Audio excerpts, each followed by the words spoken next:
Shalom Bapak Ibu dan saudara-saudara kekasih. Selamat mengikuti masa-masa Pasion dan seterusnya Paskah.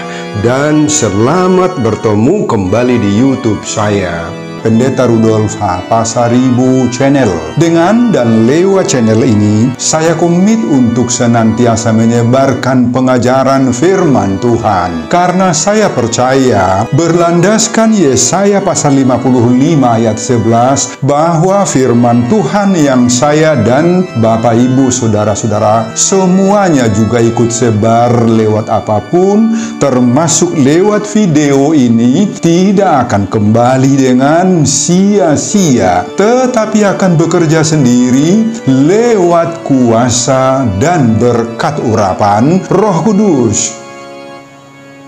Mari Bapak Ibu, saudara-saudara, saya ajak semuanya membantu saya menyebarkan pengajaran firman Tuhan, khotbah di pertengahan Minggu Paskah 9 April 2023, terambil dari kitab Mazmur pasal 118 ayat 14 sampai dengan ayat 21, dan bacaan dari kitab Kolose pasal 3 ayat 1 sampai dengan ayat 4. Diikat oleh topik atau tema dibangkitkan bersama Kristus. Dalam bahasa Batak Toba dituliskan Rappon Yesus di pahehe. Saya baca untuk kita, simaklah pembacaan firman Tuhan berikut ini. Judul perikop Mazmur pasal 118, mulai dari ayat 1 sampai dengan ayat 29 semuanya adalah nyanyian puji-pujian. Khotbah kita dari ayat 14 sampai dengan ayat 21. Tuhan itu kekuatanku dan mazmurku, Ia telah menjadi keselamatanku. Suara sorak-sorai dan kemenangan di kemah orang-orang benar. Tangan kanan Tuhan melakukan keperkasaan. Tangan kanan Tuhan berkuasa meninggikan, tangan kanan Tuhan melakukan keperkasaan. Aku tidak akan mati, tetapi hidup, dan aku akan menceritakan perbuatan-perbuatan Tuhan. Tuhan telah menghajar aku dengan keras, tetapi Ia tidak menyerahkan aku kepada maut. Bukakanlah aku pintu gerbang kebenaran. Aku hendak masuk ke dalamnya, hendak mengucap syukur kepada Tuhan. Inilah pintu gerbang Tuhan. Orang-orang benar akan masuk ke dalamnya. Aku bersyukur kepadamu, sebab Engkau telah menjawab aku dan telah menjadi keselamatanku.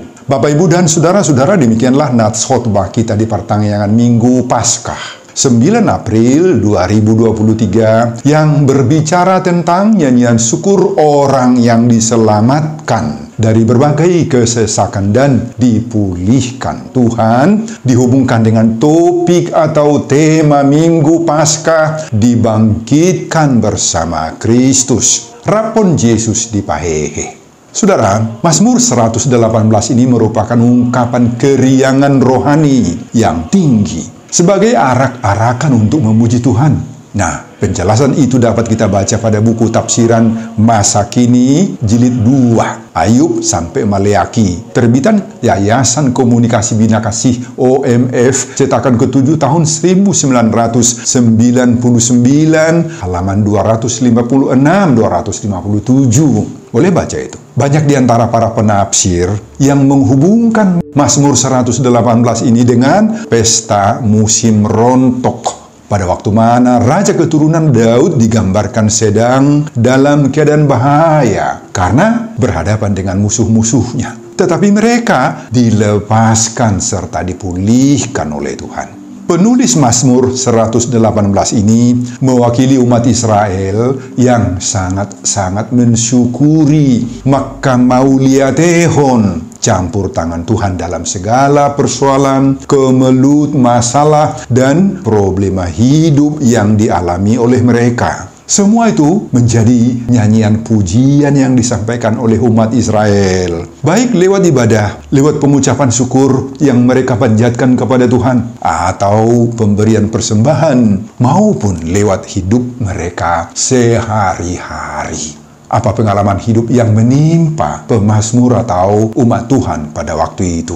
Mereka menghadapi berbagai-bagai kemelut dan kesesakan hidup. Dan bagaimana mereka keluar dari kesesakan itu? Saudara, pada ayat 5, pemazmur bersaksi, dalam keadaan kesesakan, aku telah berseru kepada Tuhan. Dalam bahasa Batak Toba dituliskan, Sian hagogo tadohu pajojo Jehovah. Saudara, disebutkan di sini kesesakan. Apa yang dimaksud dengan kesesakan oleh pemazmur? Saudara, kesesakan di sini menggambarkan keadaan yang sedang terjepit, terancam, sedang mengalami kondisi berbahaya, tidak ada jalan keluar sama sekali. Tetapi pada ayat-ayat lanjutannya, ayat 5-9, ketika mereka disesak oleh berbagai masalah, mereka atau pemazmur di sini yang mewakili seluruh umat itu tidak takut, Bapak Ibu, sama sekali. Kenapa? Karena mereka percaya Tuhan berada di pihaknya dan menjadi perlindungannya. Apa yang dialami oleh mereka? Pada ayat 10-12, dikepung oleh berbagai-bagai masalah. Segala bangsa mengelilingi aku, kata pemazmur ayat 10. Mereka mengelilingi aku seperti lebah. Bayangin Bapak Ibu, lebah harinuan bisa manorop, maduit, sakit betul. Ayat 12a. Mereka menyala-nyala seperti api duri. Ayat 12b. Aku ditolak dengan hebat sampai jatuh. Ayat 13. Tetapi demi nama Tuhan, kata pemazmur, sesungguhnya aku pukul mereka mundur, kata pemazmur pada ayat 12c. Pada ayat 14-21, khotbah kita pada pertangyangan Minggu Paskah ini, pemazmur menyaksikan beberapa hal bahwa Tuhan itulah kekuatannya, keselamatannya. Dia katakan di sini, tangan kanan Tuhan melakukan keperkasaan. Tangan kanan Tuhan berkuasa meninggikan. Aku tidak akan mati, tetapi hidup, kata pemazmur di sini, Bapak Ibu. Meski Tuhan telah menghajar aku dengan keras, dia lanjut lagi, tetapi ia tidak menyerahkan aku kepada maut, kata pemazmur. Bahkan pemazmur bertekad untuk senantiasa menyaksikan dan menceritakan perbuatan-perbuatan Tuhan itu dan menyerukan kepada semua orang. Apa seruan pemazmur? Agar sorak-sorai berkumandang di kemahnya orang-orang benar, agar membukakan pintu-pintu gerbang kebenaran, dan semua orang benar akan mengucap syukur kepada Tuhan. Dan pada ayat 22, meski tidak ikut dalam khotbah ini, pemazmur menggambarkan dirinya dan bangsa Israel itu sebagai batu yang dibuang oleh tukang-tukang, tetapi justru Tuhan menjadikan batu yang dibuang itu menjadi batu pencuru, batu yang paling penting dan kuat, menjadikan bangunan itu kokoh. Pengalaman pemazmur ini, Bapak Ibu, merupakan bayangan dari apa yang dilakukan oleh Yesus Kristus dalam perjanjian baru yang mati di kayu salib. Lewat kematiannya dan kebangkitan Yesus itu yang kita rayakan saat ini dalam perayaan Paskah. Dia telah mengalahkan kematian itu dan memberi orang percaya keselamatan yang sempurna. Kematian Yesus itulah yang mematikan kematian orang percaya. Dalam bahasa Latinnya disebutkan desto destot, lewat kebangkitannya. Maka semua orang yang percaya itu dibangkitkan bersama Kristus. Rapun Yesus dipahehe, sebagaimana topik Paskah ini. Bapak, Ibu, dan saudara-saudara, itulah isi keseluruhan khotbah kita di ibadah pertangyangan Paskah 9 April 2023 yang berbicara tentang nyanyian syukur orang yang diselamatkan dari berbagai kesesakan dan dipulihkan oleh Tuhan. Dihubungkan dengan topik Minggu Paskah, dibangkitkan bersama Kristus. Rapun Yesus dipahehe. Apa pengajaran Tuhan bagi kita lewat khotbah pertangyangan Paskah ini, Bapak Ibu? Pengajaran pertama, apa sikap kita menghadapi bermacam-macam kesesakan hidup? Bapak, Ibu, dan saudara-saudara, mari kita belajar dari pemazmur dan bahkan dari Yesus dalam perjanjian baru yang kita rayakan kebangkitannya saat ini. Ketika mereka diperhadapkan dengan berbagai-bagai kesesakan, kemelut, dan ancaman hidup, bagaimana mereka? Pertama, kita belajar dari pemazmur tadi. Apa yang dia alami? Seperti yang kita baca tadi pada ayat 5, dalam kesesakan aku telah berseru kepada Tuhan. Tuhan telah menjawab aku dengan memberi kelegaan. Saudara, pemazmur mengatakan dia menghadapi kesesakan. Apa kesesakan yang dialami pemazmur? Menggambarkan kesesakan itu dalam bahasa Ibrani dengan kata telipis, yang secara hurufiah telipis itu berarti uap yang panas, yakni keadaan yang terjepit, terancam, mengalami jalan buntu, tidak ada jalan keluar lagi.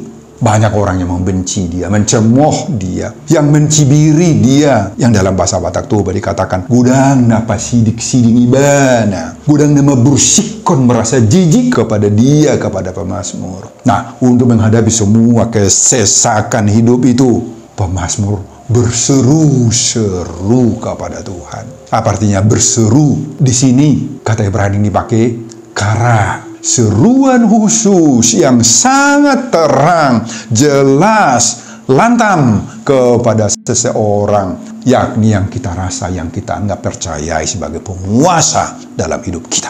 Itulah kara. Nah, itu pelajaran dari pemazmur. Yang kedua, dari Yesus Kristus. Apa penderitaan yang dialami oleh Yesus Kristus? Dalam Markus pasal 14 ayat 33 dicatat, ketika di Getsemani bersama Petrus, Yohanes, dan Yakobus, ia sangat takut dan gentar. Dalam bahasa Batak Toba dituliskan, dungi biahaton ma Yesus jala bobonosan. Nah, ini realitas yang dihadapi oleh Yesus. Matius juga mencatat itu dalam pasal 26 ayat 38. Di sana ditulis, hatiku sangat sedih, seperti mau mati rasanya, kata Yesus. Dalam bahasa Batak Toba, macam saksi itu roh aku hira na mate doa. Nah, untuk semua ancaman yang dihadapi oleh Yesus itu, Bapak Ibu, apa yang dilakukan oleh Yesus? Berdoa sungguh-sungguh. Pada Matius 26 ayat 39, Yesus berdoa, ya Bapakku, jikalau sekiranya mungkin, biarlah cawan ini lalu daripadaku. Ada permintaan Yesus yang khusus. Namun Yesus tidak memaksakan kehendaknya kepada Allah Bapa. Kemudian dia katakan selanjutnya, tetapi janganlah seperti yang ku kehendaki, melainkan seperti yang engkau kehendaki. Nah, Bapak, Ibu, dan saudara-saudara, kedua orang yang menghadapi tantangan, kesesakan itu sudah kita lihat jelas, yaitu pemazmur dan Yesus Kristus. Mereka bertahan, berkekuatan menghadapi semua kesesakan-kesesakan hidup mereka karena mengandalkan Tuhan dan kuasa doa. Nah, itu sebabnya pemazmur bisa berkata pada ayat khotbah ini, Tuhan di pihakku, aku tidak akan takut. Apakah yang dapat dilakukan oleh manusia kepada aku? Dang mabiarau. Tungaha mata gamon bahenoni jolma tuau, kata pemazmur. Artinya itu apa? Hasil daripada doanya. Maka doa-doa itulah yang menghalau semua rasa takutnya, rasa galaunya, rasa cemas yang selama ini menghantui pikirannya. Dan sekarang timbul kembali semangat baru serta gairah hidup yang baru. Mari Bapak, Ibu, dan saudara-saudara, kita tiru dalam khotbah ini pemazmur ini yang mau berseru-seru kepada Tuhan. Seruan doa yang bertalu-talu kepada Tuhan akan mengubah rasa takut, gelisah, rasa gamang dan gentar itu dengan pengharapan-pengharapan baru, dengan semangat-semangat baru yang mengubah rasa pesimistis kita dengan menampilkan optimistis yang baru. Amin, Bapak Ibu. Akan ada optimisme yang baru dalam diri kita. Kita tidak perlu menyampaikan semua isi hati kita, pergumulan kita, kepahitan hidup yang kita alami ini kepada orang lain.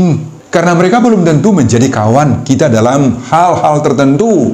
Justru bisa sebaliknya menjadi lawan kita. Jangan juga membeber-beberkannya di media-media sosial, di Facebook lah, di status WA, WhatsApp lah, sebagaimana sudah lazim, sudah menjadi kebiasaan banyak orang di zaman now ini. Jangan bersandar Bapak Ibu kepada pikiran kita, akal budi kita, atau bahkan menggunakan uang yang kita miliki meskipun itu banyak untuk memperoleh kemenangan-kemenangan duniawi. Jangan, mari kita sampaikan semuanya kepada Tuhan Bapak Ibu. Sekali lagi, hanya kepada Tuhan kita yakin dan percaya Tuhan akan mendampingi kita dalam berbagai-bagai kemelut dan ancaman hidup ini. Tuhan akan memberi penguatan bagi kita dalam kelemahan dan ketidakmampuan kita. Ada-ada saja kelemahan dan ketidakmampuan kita Bapak Ibu. Tetapi Tuhan yang membuka semangat baru. Tuhan yang membuka jalan-jalan baru agar kita bisa keluar dari jalan-jalan buntu. Amin Bapak Ibu. Semoga demikian kita alami. Pengajaran yang kedua, kuasa dan kekuatan Tuhanlah yang menjamin keselamatan kita. Saudara, inilah yang diserukan oleh pemazmur, bahwa kuasa dan kekuatan dari Tuhan sendirilah yang menjamin keselamatan dan kelepasan bagi hidupnya. Saudara, setelah pemazmur membeberkan bagaimana sikap dan kekejaman musuh-musuhnya selama ini yang digambarkan seperti misalnya pada ayat 10, segala bangsa mengelilingi aku, katanya. Pada ayat 12, mereka mengelilingi aku seperti lebah, mereka menyala-nyala seperti api duri. Pada ayat 13, pemazmur menyaksikan bahwa dia ditolak dengan hebat sampai jatuh. Nah, ini yang dialami oleh pemazmur. Tetapi semua yang mengelilingi dan berusaha memberangus, mematikan hidupnya, dia pukul mundur.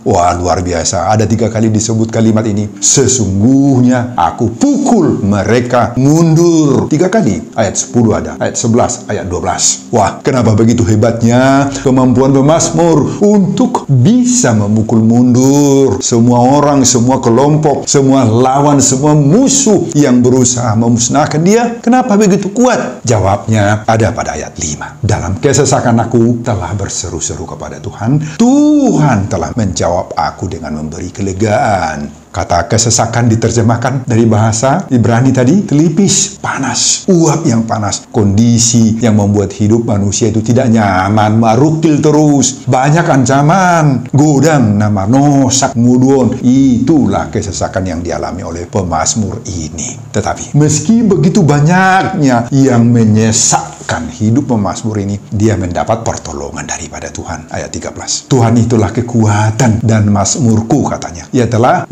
jadi keselamatanku. Ayat 14. Bapak Ibu dan saudara-saudara, jangan-jangan kita juga sering sekali menghadapi berbagai-bagai kesesakannya, menghadapi telipis, uap panas, ancaman untuk hidup kita sebagaimana dialami oleh pemazmur ini. Jangan-jangan kita menghadapi masalah kerja, mungkin juga ancaman PHK, desakan hutang-hutang yang sulit sekali kita selesaikan, bahkan ancaman sakit penyakit yang silih berganti yang bisa merusak kesehatan kita. Dalam hubungan dengan saudara-saudara kita, teman-teman kita, keluarga-keluarga kita, banyak yang membuat kita sakit hati. Mabajud rohat tasyen nasida. Banyak yang menteror kita, menjauhkan kita dan menuduh kita macam-macam, memfitnah, mencibiri, dan bahkan menuding kita hal-hal yang tidak benar. Apapun kita lakukan, kita ucapkan, kita sampaikan, selalu salah. Selalu salah di mata orang. Bahkan di mata istri juga bisa salah. Di mata suami, setiap apa yang kita usulkan salah. Di hadapan orang tua juga kita dicibiri. Banyak yang bisa membuat begitu. Apapun yang kita usulkan di saat sermon misalnya oleh Parhalado, saat rapat, di saat membicarakan program-program huria, atau mungkin juga di persahutahun, di arisan marga, selalu dipandang sebelah mata, selalu disepelekan pikiran kita, pandangan kita, usul kita, tidak dihargai sama sekali. Oh, saudara, inilah wujud bentuk ragam-ragam telipis kesesakan kita saat ini. Bisa terjadi juga bagi kita. Nah, dalam menghadapi kondisi telipis atau kesesakan seperti itu, inilah menjadi pertanyaan renungan bagi kita. Apa yang harus Bapak Ibu, saudara-saudara lakukan? Jalan mana yang harus kita tempuh? Jujur, kita nggak bisa melawan mereka. Karena mereka itu pasti jauh lebih kuat, lebih hebat, dan lebih pintar daripada kita toh. Jadi bagaimana? Apa yang kita lakukan? Dibiarin saja begitu? Sehingga kita hancur seterusnya, seutuhnya, kemudian stres lama, delay, frustrasi, dan mungkin akan jatuh rebah, lumpuh.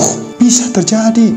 Atau mungkin mencari perlindungan dari orang-orang pintar. Minta jampi-jampi, jimat-jimat, ula-ula nidatu, pakai keris yang sudah diisi kekuatan gaib untuk melawan mereka. Apa begitu? Oh, no. Jangan lakukan. Jangan pikirkan itu, Bapak Ibu. Jangan. Tetapi lakukanlah seperti pengakuan pemazmur di sini. Dalam kesesakan aku telah berseru-seru kepada Tuhan. Ini yang harus kita lakukan, dan kemudian Tuhan akan menjawab kita dengan memberi bagi kita kelegaan. Dengan kuasa Tuhan, maka kita akan berani bersaksi. Sesungguhnya aku, tanda kutip, pukul mereka mundur. Artinya, saya menang, mereka kalah. Langsung kalah, Bapak Ibu. Untuk semuanya itu, topik minggu di perayaan Paskah, dibangkitkan bersama Kristus serapun Yesus di pahehe inilah, maka kita memiliki semangat untuk bangkit daripada keterpurukan ataupun berbagai-bagai yang melemahkan semangat kita. Kekuatan kita muncul lagi, Bapak Ibu, karena kuasa kebangkitan Yesus itu ada bersama kita. Amin, Bapak Ibu. Pengajaran yang ketiga, syukurilah segala kebaikan Tuhan yang kamu terima. Ayat terakhir, ayat 21. Bapak, Ibu, dan saudara-saudara, semua pendampingan Tuhan atas diri pemazmur menjadi ucapan syukur yang begitu indah pada ayat 14 sampai 21 khotbah kita ini.